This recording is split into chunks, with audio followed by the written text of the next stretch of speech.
I'm Jason Kander. And I'm Ravi Gupta. And this is Majority 54, the podcast for meaningful conversations that change minds, change votes, and win elections. A couple of things real quick. Toward the end of this episode, we've got two things. One, we have a conversation with Deshante Parks about civic engagement that you're going to want to really listen to. It's a pretty interesting conversation. But then the other thing is, listen all the way to the end of the show because there's a special important announcement at the end of this show about the future of Majority 54. Now, with that said, Ravi, you have some interesting stuff to share. I promise this is unrelated to the announcement we have at the end of the episode, because once you get to that announcement and you listen to what I'm about to say, I could see how one could think they're related, but they're not. But yeah, so I, this weekend, went into the mountains of Costa Rica and did psilocybin, which is mushrooms. And I did like a critical, what they call like an ego dissolving dose. And as background, like you, I think, like I don't do drugs. Traditionally, I grew up around a lot of drugs as a kid. Everybody around me, like all the other teenagers in my neighborhood, including my brother, like everybody did lots and lots of drugs, including mushrooms and LSD and all the other stuff. And I always just made a choice as a kid that I just didn't do it. And I think that was a good choice. I lost a lot of friends to drugs. But over time, I've become convinced that this substance is really powerful and positive in many ways. Like, you know, Johns Hopkins, NYU, and many other institutions have been looking into like what these substances could do for people who are dealing with things like PTSD or trauma, et cetera. But also, I think their terminology is people who are like well people who are not necessarily like trying to solve for something clinically diagnosed, but just want to explore certain things. And so long wind up to say I did it. And there are people who this is for. And I think there are some people who it's not for. I am definitely one of the people who this is for. Really? I will be doing it again. You texted me afterwards. You said it was awesome. Lots of takeaways. Lots of takeaways. I think some of this stuff is I think Michael Pollan, the science writer who I love, who wrote a whole book about this stuff called How to Change Your Mind, which is brilliant. He said that sometimes in talking about it, language escapes you and you sound like you're just spitting platitudes. But he's like, sometimes the cliche has meaning. Like it's almost like sometimes like using this stuff, there's certain things that are now cliche and have lost meaning, but are still really important that you almost like bring a renewed meaning to. And I definitely get what he meant by that now. But like my experience was, you know, I put on eye shades for most of the time. So it was more like an internal experience. And I had this guide who's like an expert on how to take you through this kind of stuff. And yes, like when I had the eye shades off and stuff like that, there were like visual things like that. I was like overlooking a valley in Costa Rica where like the trees were breathing. And at one point, the whole valley, this is like, you know, totally green turns to autumn, which was really interesting. But the biggest part of the whole experience was putting these things on, and it was a very windy day, uncharacteristically windy day. And the wind, I kept like having these memories, things involving my dad and stuff like that. And the memories would come and I'd really want to sit with these memories. But then the wind would blow the memories away.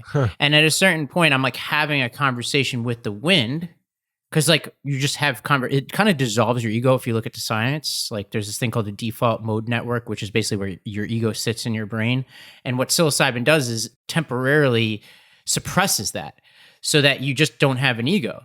So one of the byproducts of that is you could talk to yourself, but you don't really know it's yourself. It's very strange. So I'm talking to the wind at a certain point, and I asked the wind, I'm like, basically like, hey, like, I'm trying to negotiate with it to stop wiping away my memories that I'm trying to sit with.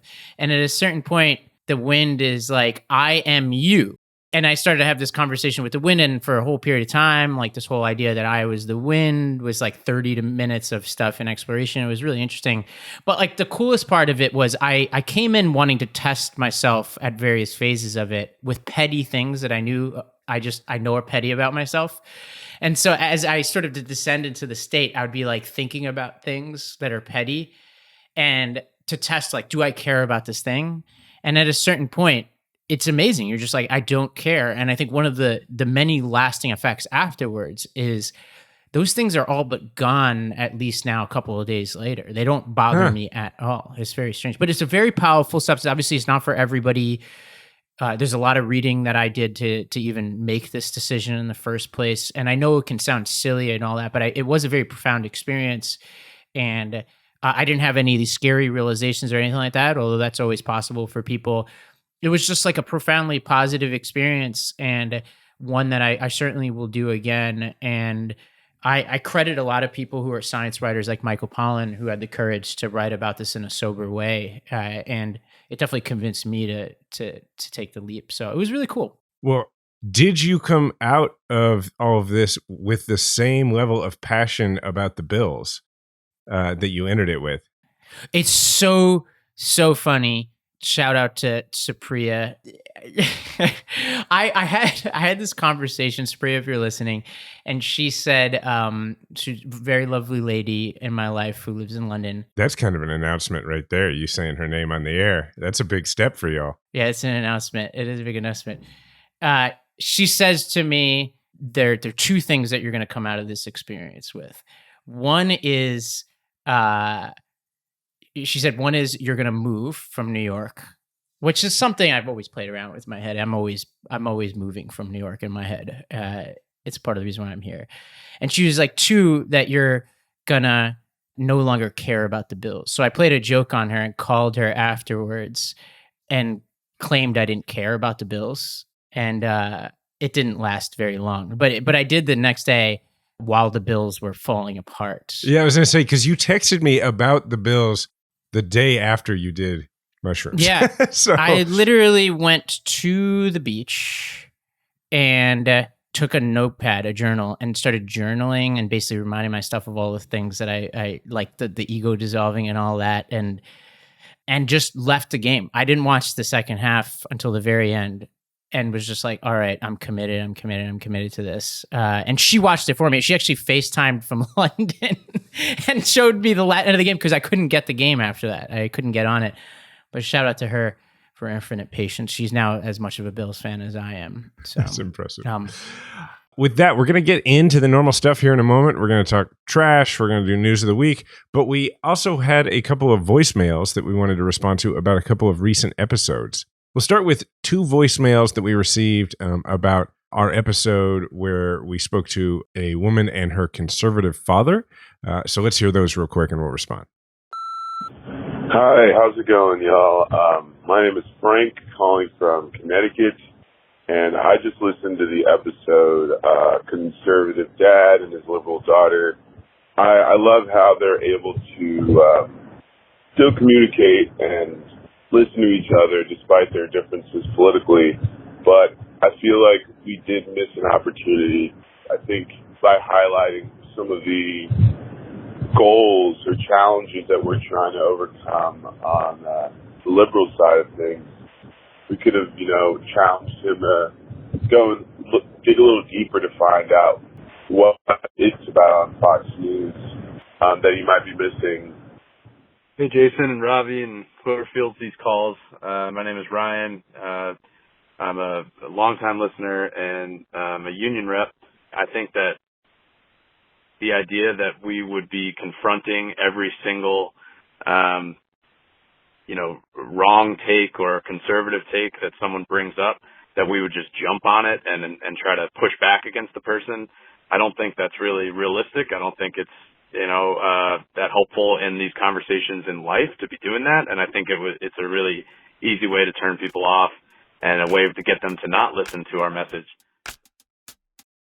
That was great because those two voicemails, one sort of answers the other. Totally. I agree. Yeah. I love this last comment, particularly because he likes our approach. Well, and because he's a union rep, and that's actually, people may remember from that episode, that's really the window into persuading the gentleman who we talked to that we found, right? Like he was a lifetime union guy, I think union firefighter who has been voting conservative since like Reagan. And at one point in the conversation, we brought up the more conservative position on unions, and it was a little bit of, I don't want to say a blind spot, but it was a blind spot in his, unbiased knowledge about the two parties. And so what the first caller is referencing, I think, is that we didn't then fill in that information for him. we sort of left it for him and his daughter to talk about off air. And the second caller there, who is a union rep, I think saw that.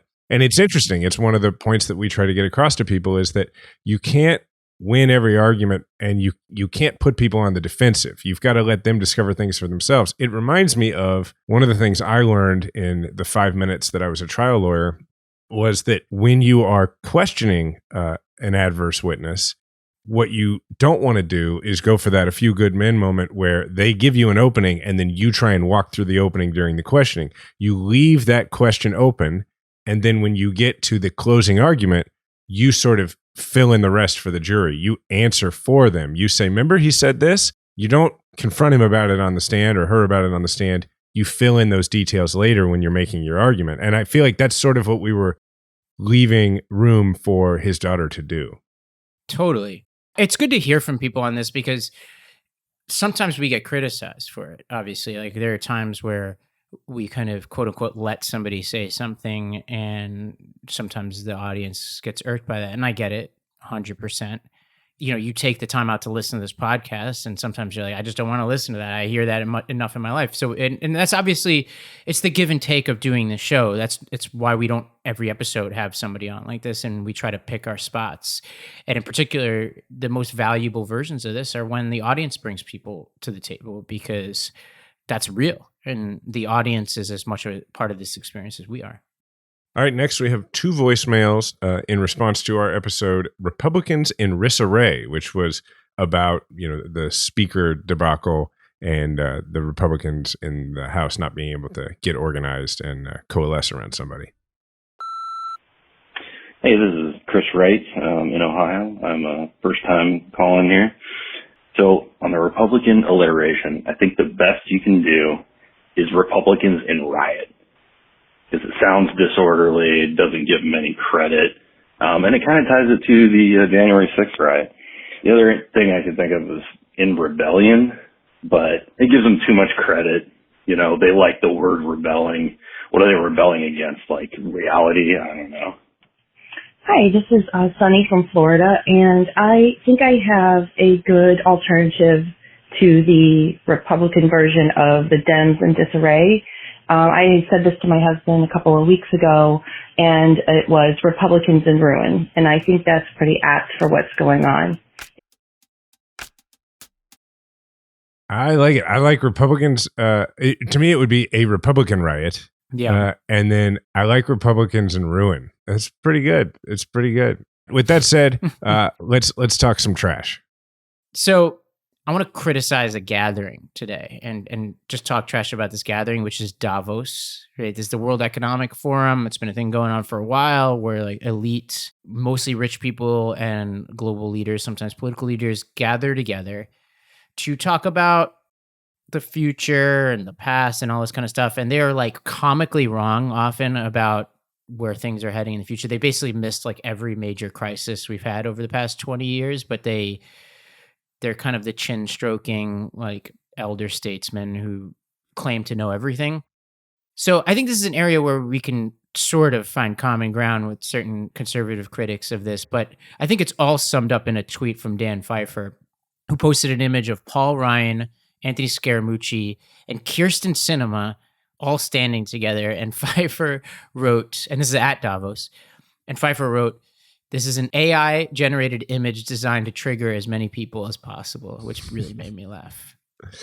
Well, the thing is like, I get that it because I've certainly been around these back patting events where people come together and they, talk about how wonderful they are. And then they talk about these big ideas, but really they're all just sort of there promoting themselves. But you also sent this article, written by this guy who has participated in it for several years, and he's rattling off all sorts of things that he claims have come from it, that all these trees that have been planted, all these emissions changes that have made, all these companies that have pledged to do things. So I guess my thing is like, it is easy to make fun of something where Paul Ryan and Kirsten Sinema and Anthony Scaramucci are. I mean, it almost feels in a way like that picture makes you feel like it's like Politicon, right? But at the same time, I can see in theory why getting really powerful people together to at least in theory talk about how to use their platform to promote things that better the world. I can see why that is theoretically a good idea. But part of me is like, why do we need Davos? Like, why don't we just use the UN? I used to work at the UN. There's plenty of places around that. And like, at least the UN to me is a semi-representative body. But I don't want to get into like whether Davos is good or not. I just think that there's something about the fact that Scaramucci and Paul Ryan continue to have careers that to me is an indictment of like Davos. All I need to know about Davos is that those guys are there, and that Cinema, who has a job that we elect her and pay her to do, somehow is in Europe. Like, what is she doing there? We got a debt. We're going to talk about the debt ceiling. We got all these things going on. Is she like, maybe this is hopeful. This is a moment for hope because maybe she's building her private equity career. I think that's exactly what she's doing. I think she's doing the same thing there that Paul Ryan and Anthony Mooch are doing, which is because at the center, I guess, of Davos is, and because you make a good point, what distinguishes it from like a UN gathering is it is mostly private actors coming together saying, well, we are world beaters. We are not world leaders, but we functionally are. Why don't we just solve these problems? Which I guess, again, I think is a good aspiration, but it is also, I suppose, comes with a bit of hubris and probably some self-serving actors. Yeah. And so I think she is there in her future private equity role, as she gets market corrected quickly by Ruben Gallego out of the Senate. The Trump world really hates this gathering. Trump, part of his globalist critique, Bannon's globalist critique, is in part because of gatherings like this. Obviously, there's a not so subtle tinge of anti-Semitism around all that. Elon Musk, of course, weighed in with a tweet claiming he declined an invitation to Davos, and because there's no story that can't involve Elon Musk. Right. And he's the opposite of the experience I described before, the ego dissolving. He's like as if your ego dissolved and then lashed onto everything else. Almost like, like mud that you just can't get out of your house after like a muddy, rainy day. Like it's just everywhere.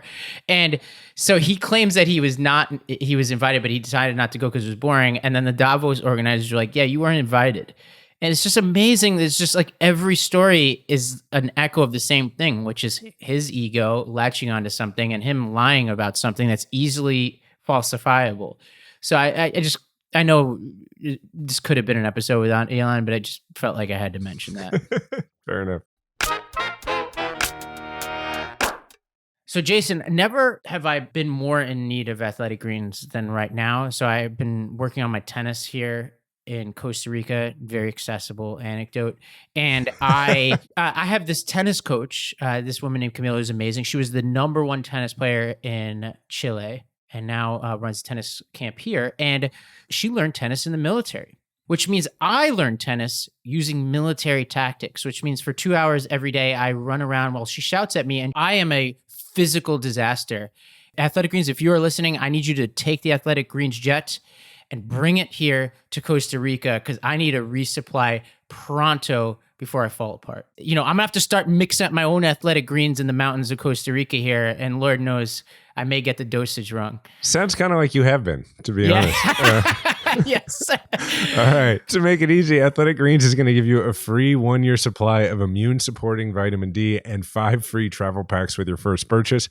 All you have to do is visit athleticgreens.com/majority. Again, that's athleticgreens.com/majority to take ownership over your health and pick up the ultimate daily nutritional insurance.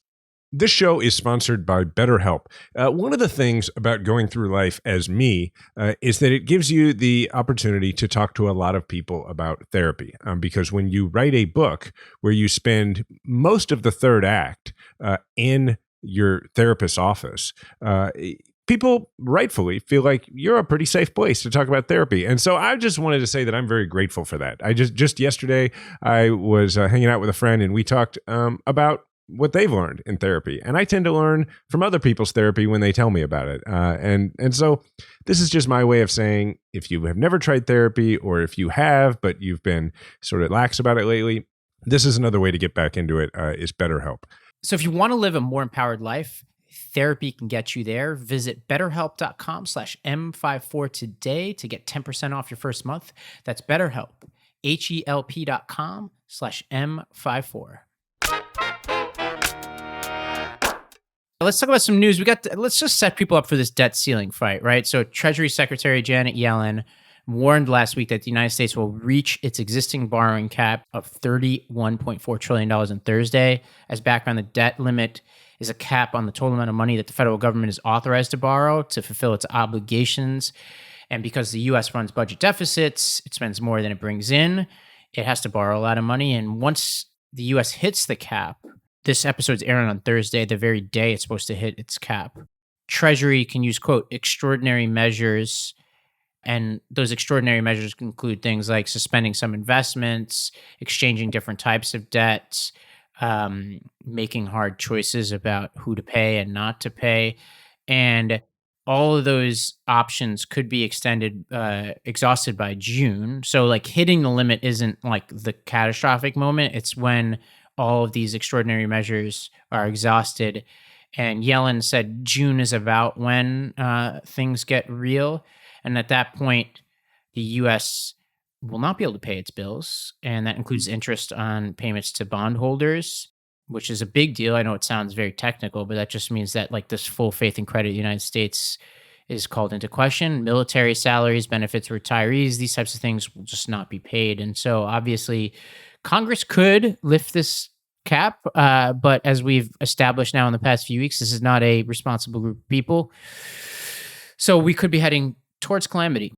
What's fascinating to me every time this happens is that the purpose of it by the Republicans is to force a negotiation over spending, right? They use it functionally the same way they use, funding the government and passing a budget, right? It's like, if you want us to fund the government, we've got to have a negotiation about how much to cut the spending. Well, this is like their other bite at the apple. They say, but it's so much more at stake. It's, if you don't want us to wreck the entire economy and just like cause massive unemployment and chaos, well, then we've got to cut spending. And it's like, it is, I think I've made this analogy before on here, but it reminds me so much of the scene in Blazing Saddles where the sheriff, takes out his own pistol and puts it to his head and takes himself hostage. And people are like, he'll do it. Stand back, and it's like, they live in this country too. Yeah. It's just staggering to me that this is now a part of just normal debate, that we just accept the idea that every so often the Republican Party threatens to like grab the stick and push the entire plane down into the ground. I mean, it's amazing to me. Right. And they pass a special rules package that makes it harder to lift the debt ceiling. I won't go into it. It involves this thing called the get part rule. It's very technical. But what they're asking for, this is like the language they're using, is in order to lift the debt ceiling, they're saying they want structural spending reform, which probably reforms to things like Social Security and all things like that. And look, like, there's all sorts of important conversations about the solvency of Social Security, which is, may go insolvent by 2035, depending on your definition of the word insolvent. And so there are major questions we need to answer. But these are the very same people who voted for tax cuts for the rich. We've established on this podcast before, Republican presidents, including Donald Trump, are worse for the federal deficit than Democrats have been. And so this is only, I think we called it, this might be your words, that we have seasonal deficit hawks in the Republican Party. If there's a Democrat in power, then all of a sudden they care about the deficit. But when it's a Republican Party, they have no problem running up the deficit, more than even Democrats. Yeah, I think like the messaging on this has just got to be like, this is crazy. Like, these people are crazy. Like, they are taking themselves and everyone else hostage. And that, combined with their entire platform now seems to be, let's make cuts to Social Security and Medicare, which I don't think is a winning strategy. And so I think this needs to be talked about all the time. We shouldn't talk about it as the debt ceiling, because people don't know about that. The debt ceiling doesn't play a role in their lives on a daily basis. We should talk about it as their attempt to cut these programs that everybody loves.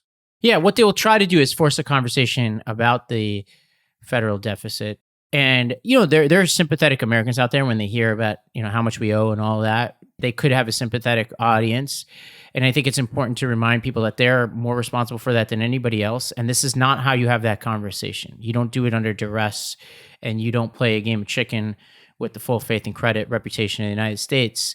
And so I think there's that, obviously, but it's important probably to end this segment just talking about what happens in June. What are the options? So one is the U.S. could prioritize certain payments over others. So paying bondholders, for example, which obviously would be very politically hard to pull off. The U.S. could default on its debt, which would rattle markets. The Federal Reserve could step in and buy some treasury bonds. That could be tough. There are things that have happened traditionally. There's the 14th Amendment, which says that the validity of the U.S. debt shall not be questioned. And Obama's own lawyers disagreed over the meaning of that. So that's never been tested. Obama himself wrote about how they played around with an idea of minting a $1 trillion coin to pay off some of the debt. But he, in a 2017 interview, described that as wacky, and Yellen dismissed the idea herself, too. I was kind of looking forward to that version of this story. You know what I look forward to? I look forward to the movie about the caper to heist the $1 trillion coin. Imagine trying to get rid of that coin. I mean, because especially in my mind, it's an enormous coin. It's like it's a huge disc the size of like my yard. But right. But in reality, it's probably a coin you can hold in your hand. And you can mint anything. Fascinating. It doesn't even have to be platinum or anything. It could be a piece of wood. Like it's the U.S. government. If they say it's worth it, it's worth whatever they say it is. Right. I want to see that. I want to see that movie. I want to see the $1 trillion coin movie. Well, get writing. Good idea, by the way. $1 trillion coin, and you could appeal to the crypto bros too. Yeah. Maybe we make it digital, because then it's a hacking movie. There you go. I like it. Yeah. Here's my last point that I would suggest people make when this comes up. With people, which is I would say, I don't understand how it is okay to use the debt ceiling and the possibility of sending the American economy into ruin as the time to talk about structural spending on Medicare and Social Security, but during the national anthem is the wrong time and place to protest things. Right. Like one of them seems like it has much higher stakes for other people than the other. It seems like an incongruent position.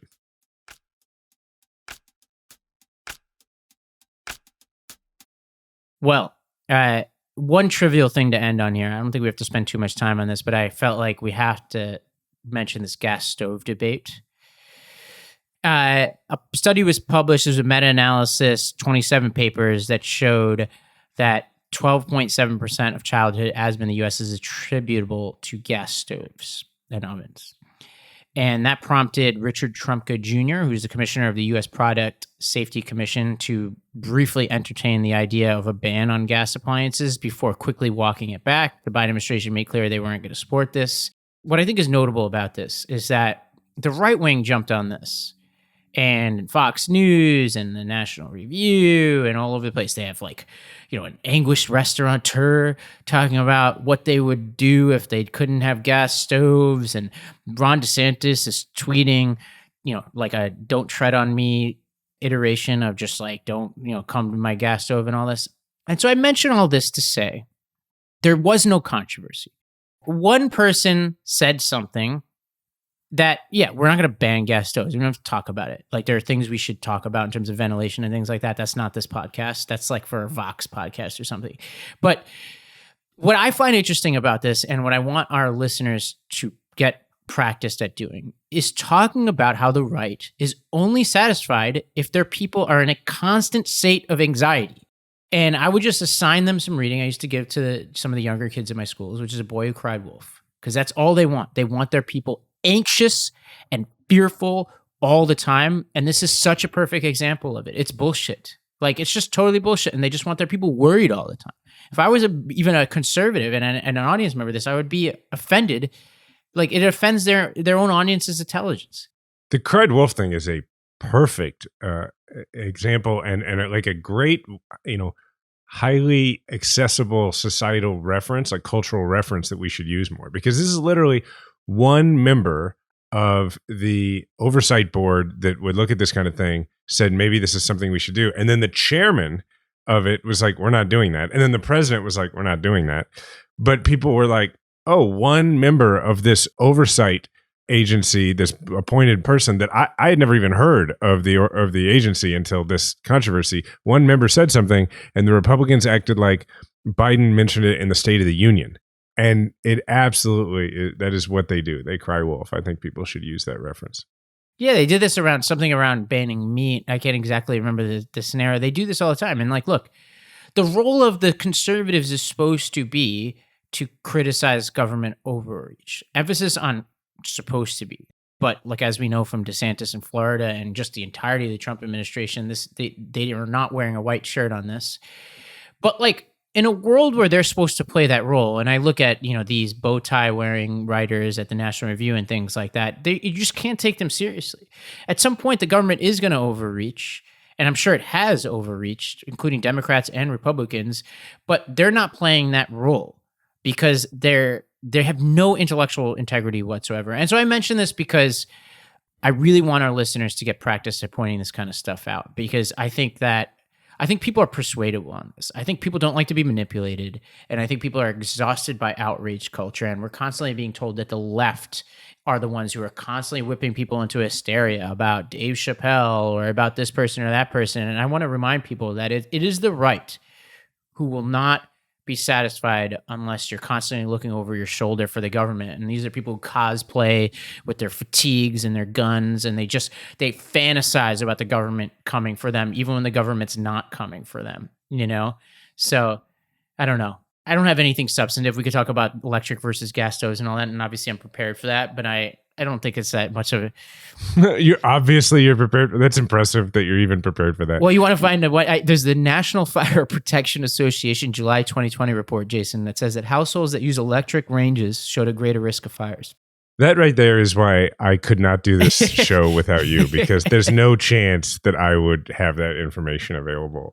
Shout out to Emily Oster, who's an economist who has a Substack. She actually went through this report and was like, yeah, there's something to it, but they overstate it on the gas stove stuff. It's mostly about ventilation, actually. And there's an interesting wrinkle in the data around so much of this is coming from people who use gas stoves to heat their houses, which is, lower income, more common in lower income places. But you actually can learn something from this. There's a nuanced discussion around stoves, which obviously the National Review is not having right now. I am convinced that there are 36 hours in a Ravi day. It's the only way for you to know about that kind of thing. You know what? Who told me that, Jason? That last fact, the wind told me that. The wind knows a lot about fire. It knows a lot about fires. Excellent callback. Also, a little bit of a Captain Planet thing happening there.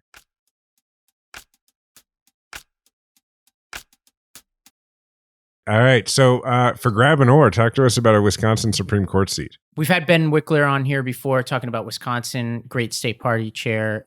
We've had some big L's and some big W's coming out of Wisconsin over the past few years. There's not a lot of elections happening in the country right now, but there is one very important one, which is control of the Wisconsin State Supreme Court is on the ballot this spring, and this could decide the fate of abortion rights, redistricting, and more. And so we implore our audience, if you're in Wisconsin, obviously get involved in that race. But if you're not, now would be a good time to go and donate to the Wisconsin State Party. And I think what we'll try to find in our show notes, we'll try to link to, and Jason, maybe in your Twitter and mine, we could find a link to the actual candidates involved here and see if we can get the money directly to the candidates.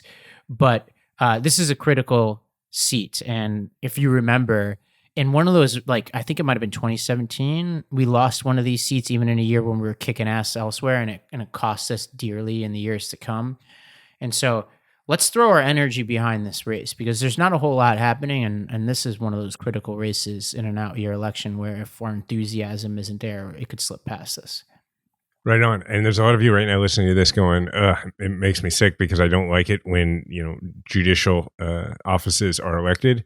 We don't either. We don't think that, Supreme Court seats should be elected, but in some places they are. And, that means we gotta win them. Well, I wish we have a referendum on this Supreme Court. I would take it over what we have right now. So it is that's a good point. For another day. Yeah, another day we could debate the merits. I don't love judicial elections either, but I also don't love like this geriatric right-wing lunatic circus that we have going on at the Supreme Court level either. Fair point. Either way, give these candidates some money. We'll go to our Twitter and we'll show you how. You may or may not be able to hear from my voice that I've got a bit of a cold or something. And when Diana or I get to that point where we're really coughing, the person in that position oftentimes ends up having to go out to sleep on the couch because they have to be like in a spot where they can sit up while they sleep. And if you're in the position in this house where we have a Helix mattress of having to leave the bedroom to sleep anywhere else, it just makes everything so much worse. It's such a good reason to hydrate, to wash your hands, to do all these things for me so that I can continue to sleep on my Helix mattress where all of my great sleep comes from. And frankly, where a lot of my not getting sick energy comes from all the great sleep that I get. Helix is offering up to $200 off all mattress orders and 2 free pillows for our listeners. Go to helixsleep.com/majority54. With Helix, better sleep starts now. All right, I mentioned last time on the podcast that I was actually about to sign up for them because I was so compelled by what they were offering. And since then, I've now signed up for Rocket Money. And this is just an absolutely mind-blowingly awesome personal finance app. It used to be called Truebill. It's a personal finance app that finds and cancels your unwanted subscriptions, monitors your spending, and helps you lower your bills all in one place. Your mind could be blown at just how much frivolous stuff that you've signed up for that you might not even notice because maybe it was on this credit card that you haven't, thought you've used in a while, or it's getting debited straight out from your bank account, or it's rolled up in a couple other different ways that you didn't notice before. But they don't just stop there. They help you monitor your spending and set goals. And so it's a really useful tool even after you've unsubscribed from the stuff that you need to unsubscribe from. So stop throwing your money away, cancel unwanted subscriptions, and manage your expenses the easy way by going to rocketmoney.com/M54. That's rocketmoney.com/M54. rocketmoney.com/M54. And now let's turn to our conversation with Deshante Parks. Deshante Parks is the founder and CEO of 1000 More. She has decades of experience in communication and political strategy for public, private, and nonprofit organizations. She has worked on federal, state, and local elections, including on U.S. Senate campaigns for Senators Mary Landrieu and Kamala Harris, and Senator Not Me, because I wasn't a senator, but she worked on my campaign, and we got a silver medal, and she did a wonderful job. She completed a Master of Public Policy degree at the Harvard Kennedy School, which I've heard of. I heard it's good, and has contributed to several published works about the roots of propaganda in America and combating misinformation. Deshante, good to see you. Great to have you with us. Thanks for having me. Well, so many of the listeners to our podcast are like super civically involved people. You've done a lot of work to just give us a window into what American civic participation looks like right now and maybe where it's heading. Can you give us just top line observations about how Americans are participating in civic life today compared to where they were and maybe what the future holds? Yeah. So even very civically engaged Americans typically vote every 2 or 4 years, and then they don't check in with their elected official in the middle. And so I've created a way to make it easier for regular people to contact their elected officials about every bill that's coming up for a vote and to read about those bills. With 1000 More, you get super short summaries written at a 3rd grade level because 54% of American adults read below a 6th grade level. So that in itself is, a barrier of entry for lots of people. And so I've, created a way where you can share one link and your friends, family across the country with one link can read a summary about the bill, nonpartisan, super short, and contact their elected officials, figure out who they are, contact them. They can call, email, tweet. They also can donate to an organization that's advocating for the bill in the way that they indicate is their position, because together, when we crowdfund our dollars, we are bigger than the big lobby. We spend more money on GoFundMe than the big lobby spends every year on the Hill.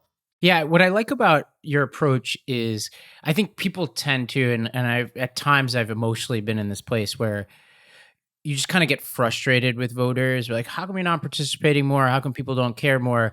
But then if you take a step back and ask just how complicated our system is given this federal system we have. Like I live in New York where you've got city council member, state assembly member, state senator, borough president, lieutenant governor, you can go on, attorney general, district attorney. I'm somebody who works in politics and have a law degree, and I can't keep track of who all these people are and what their jobs are. And often when you ask them what their jobs are, they point in the other direction if blame is going around. But whenever credit's going around, everybody's raising their hand saying they did it. So it's rather confusing for people. I think a lot of people feel like, and this happens with everything, but people feel like, oh, it didn't used to be this way, because people have a tendency to idealize the past, right? We become nostalgic. And this is true of literally everything in American life. But I'm curious, has this become more complicated? Like the distance between the average person and their elected officials, the sense of inaccessibility in government, like is this how it's always been in America? And these sort of bridges have always needed to be built? I mean, obviously for folks who were literally disenfranchised, they needed to be. But for those who were enfranchised, has this distance always been there, or is it worse? I was just going to say this is so loaded because, one thing I like to talk about is just talk about a couple generation difference in my community. I'm Black for the listeners who can't tell. My name is Deshante. But, so in our communities, for example, this brilliant woman economist, Black woman economist, Jacova Williams, did a study where she found that in the towns where there were higher numbers of lynchings, there were still lower numbers of Black voter registration, still. Like to this day. To this day. And so that tells us that generationally, these things take time. And Jason, you know this, like when you're on a campaign, you have to touch voters 3 times before you're sure that you're going to get their vote. And so we're talking about 2 very different Americas. So for the people who literally a couple generations ago, and so my grandmother's generation, my grandmother picked cotton in Shreveport, Louisiana until she was 10 years old. And she was 85 when she passed away a few years ago. So my family is 77 years removed from the plantation. For her, it got much easier in her lifetime. And then you have, I'm her granddaughter, and I was raised being told, like, politics is important. It's a very powerful mechanism in our country. And that's why I got involved in civic engagement. I understand that. But there are lots of people from my community who still feel like it is out of reach, like that power is out of reach. And I think a huge part of it is the education system. So there are communities that are well-funded that get good schools, and those students get good educations. And those are oftentimes white communities. And then there are other communities, Black and Latino and other, brown communities that are underfunded, and those students aren't getting as good of an education. So if you're not getting a good education and a good civic education, then it is very easy to, 1, not even know that you have this power, and 2, feel like I'm not even smart enough to make those decisions for my own community. And that's one thing that I try to encourage people all the time, to just trust themselves. I think we do know what's best for our communities. And that's why, after people read a little bit about the bill in the app, we actually provide a script. Because sometimes it's as simple as, especially if people are like first generation Americans or just came here and they feel like their English isn't very good, they're like, they're not going to listen to me. They're not going to take me seriously, but they will, because you are a constituent. And so we provide a little script to just help prompt the conversation. I think what you were saying a minute ago about, writing this stuff at a 3rd grade level, it's so important and nobody ever talks about it. It reminds me actually of, and you may remember this, of a day on the campaign trail where you were staffing me. And I had this joke that I would routinely do. It was kind of one of my go-to jokes, because when I ran for the Senate, I was 34, and, I looked even younger than that. And so I would stand up in front of a lot of crowds and I would make this joke that, I'm 34 years old, but I read at a 40-year-old level. And I had been making this joke at a lot of campaign stops. And then one day you and I were actually about to I was about to stand up and address a group of leaders in a part of Kansas City that was not well served, that, were educated in schools just like what you described, that they were older gentlemen who grew up in segregated schools, and they were leaders in their community, and they were doing great things in their community, and they had a lot of power and influence in their community. So I didn't even think twice about getting up and making that exact same joke to start out my remarks. But for the first time, it landed really flat, and people just kind of looked at me like that didn't make any sense. And then afterwards, when I sat back down, you leaned over to me and you were like, a lot of these people don't read. And it had never occurred to me, and I felt terrible about it.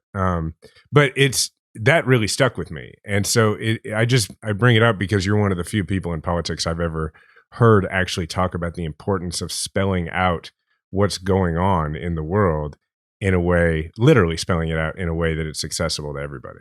And this is why we need more people of color, especially women of color, in positions like the one I was on your campaign. I was a political director. There are very few Black women senior staffers in politics, even in the Democratic Party. And that's why I think, this app, it came to me in a dream. The idea for the app, I saw the whole thing in a dream. And that wouldn't have happened if I hadn't been raised in the family that I had been raised in, where my grandmother would read the paper every morning, but she would she would sound out the words, and she would struggle with certain words, and she would ask me to help her read. And so I think that, of course, it bred a certain empathy within me, but also just I have a reality that maybe, like you said, you just didn't see it before. All right. So this next question actually comes from Matt, one of our listeners who sent in an email. And I won't read the whole email, but he's asking, he's a resident of New York 3. And he greatly appreciated our discussion about George Santos. Thank you, Matt. And he definitely didn't vote for him and never would if he makes it far enough in his term to go for re-election. But he's asking what he can do in the meantime, and what could one do when their member of Congress is not only in the other party, but also such a fraud and a pathological liar. He asked, do I just continue to contact his office and ask him to resign? I guess the question is what is your advice as somebody who specializes in helping people stay engaged all year round? What is your advice to people who they're represented by somebody who may not care what they have to say? Yeah. I mean, the truth is, at the end of the day, it's transactional. Your vote keeps them in their job. And if it becomes clear that enough people don't want them in that job, they will lose their job. And so, people rally around certain pieces of legislation, and sometimes what we'll see, I think oftentimes right now what we see is lobbyists have more influence because they're doing that more often. But if we speak up more often and in larger numbers, we can impact these votes because they do answer to us ultimately. And so I specifically mean calling their office. Even if you don't agree with them as a person, as a leader, you still can influence their vote. And that's all you can really do before re-election is try to influence each vote. In terms of getting him removed from that seat, I think potentially a large public outcry. I think we're already seeing talks about that. I think that his party needs to step in and take a more strong stance on that and make sure that happens. But if he's going to stay in office, my advice is to try to influence the votes and rally your community around the votes that are most going to impact your life, and actually pick up the phone and call them. And 1,000 more makes it really easy to do that. And sort of last question on the other side of this, not just when you're a constituent who has, somebody who may or may not be listening to you, but really for members of Congress, for local elected officials, one of the things that you've done in your career is you've helped those people, including those in office, actually stay in touch, or even if not in office, the political party stay in touch with voters. Because as you mentioned at the outset of this conversation, there are so many people who say, I only hear from these folks around election time. And it's true. I mean, not only do they only hear from these folks around election time, but the go-betweens, like the staffers, the party officials, they change every 2 years. So it's incredibly difficult to maintain that relationship. So I'm just curious, in your consulting work and that kind of thing, what's your advice to people either in office or just in the movement who want to keep people engaged all the time? Yeah, no, that's such a great question.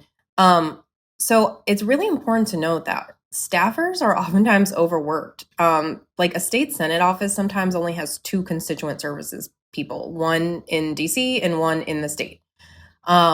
And that's why it's important to bring this democracy into the 21st century, because technology could help us do this better. And 1,000 more is a solution for that, for staying in touch every day. There is a separate interface that elected officials can see. They can see in real time how their constituents are telling them to vote on these bills. And they can message them as well. And so it's just important to note that, one, staffers are overwhelmed. I don't think a lot of times that elected officials are doing it on purpose. I think they have a lot of jobs to do. But they should, as much as possible, be proactively reaching out to their constituents. And that's something that I've worked with lots of like municipal agencies and, like you said, the state party and, candidates, elected officials. And I always just tell them communications is a two-way street. I can't even tell you what to say to your constituents until we first hear what your constituents want to talk about, what they need to hear, where the pain points are. So I start every, engagement that I have with, first, let's just go listen. Let's just go talk to people. And I think more elected officials and more staffers need to take that position. I think they need to realize that communications is first about listening. Professional communications work is like less about the press release and more about going into the community and listening. Awesome. Thanks for taking the time. Tell people where they can find the app and tell people where they can find you. Yes, go to 1000more.org and you can find the app and you can follow us on social media. We're on Instagram, TikTok, Twitter, Facebook. And I am at DSEANTE at deshante on Twitter and Instagram. Okay. Thank you. Thanks so much for having me. I know this app is super new, but really it's going to make this democracy way more inclusive and much easier for people. And just thank you. Glad to be on the front end. All right, now you've waited the entire episode for this major announcement that we're going to make. So thanks for hanging around. Here's the announcement. We are taking Majority 54 in a new direction. And here's what that means. The first part of it is that for you as a listener, nothing's really going to change. We're going to take a couple weeks off. I'm going to get into that in a second, but nothing's really going to change. This feed where you get our podcast, whether it is, on Apple or Spotify, wherever you get it, you're still going to get it here. You're still going to be able to listen to Ravi and I. That's not going to change. It's really more like we're leveling up, and that level up is we are going to add a major YouTube element to the show. This is going to be a podcast that is also a YouTube show. I keep trying to impress my son by telling him I'm going to become a YouTuber. So far, unless I become a gamer or a trick shot guy, that doesn't seem to impress him. But nonetheless, we're going to be YouTubers, and this podcast will be available as a podcast, but also as a YouTube show, because as we record it, we will film that and put that up. We will frequently do it live. And the downside to this, of course, is that it means we are saying goodbye to Wonder Media Network as our production company. And we have had just an awesome couple of years with Wonder Media Network. Grace and Edie and Adesua and Sarah and the rest of the team have been outstanding, and we're still going to be talking about their shows, and we're still going to be working with them on some things, but we will be leaving them as our production company. But for you, the listener, nothing changes other than you're going to also see us on YouTube. Now, we are going to take a break for 2 or 3 weeks here because Ravi and I, frankly, we have to go to YouTube school. We have to sort of figure out what this looks like and get ready to launch it. But you're still going to be able to find us where you've always found us. I have to get my Botox injection, and what do they do? I'm just kidding. I don't even know. Yeah, what do we do? I need to do like some of that tanning spray, but that's the announcement. So we're going to take a brief hiatus, like 3 weeks or so, give or take a week or two, and then you'll hear from us here again on this exact same feed. Ravi, any final words about that? I think I just want to shout out the team at Wonder. Looking forward to working with them in a new capacity. We'll talk probably more about that over time, but there's like plenty of opportunities for us to continue that relationship, and the team has been so amazing. And just grateful to our audience for getting us this far. And part of the reason why we're doing this is you and I talked about almost like renewing our vows, like to, in some ways, like mixing it up in a new medium pushes us to be a little bit more creative and break the mold of how we've been doing things. And actually worth mentioning, our audience knows a lot about this kind of stuff. So if you have ideas about how we can use the YouTube platform, like what are you looking for that could be potentially tackled over a visual medium, right? Like something that we wouldn't be able to do through traditional podcasting. Let us know. We'd be happy to consider it. All right. We will talk to you in a few weeks. Until then, as always, I'm at Jason Kander on Instagram and Twitter. Ravi is at Ravi M. Gupta on Twitter and Instagram. The show is at Majority54 on Twitter. Remember, we all have a platform. Make sure to use yours today. Majority 54 is a Wonder Media Network production. It's produced by Grace Lynch, Edie Allard, Adesua Agbanile, and Sarah Schleed. Theme music provided by Kemet Coleman, and special thanks to Diana Kander.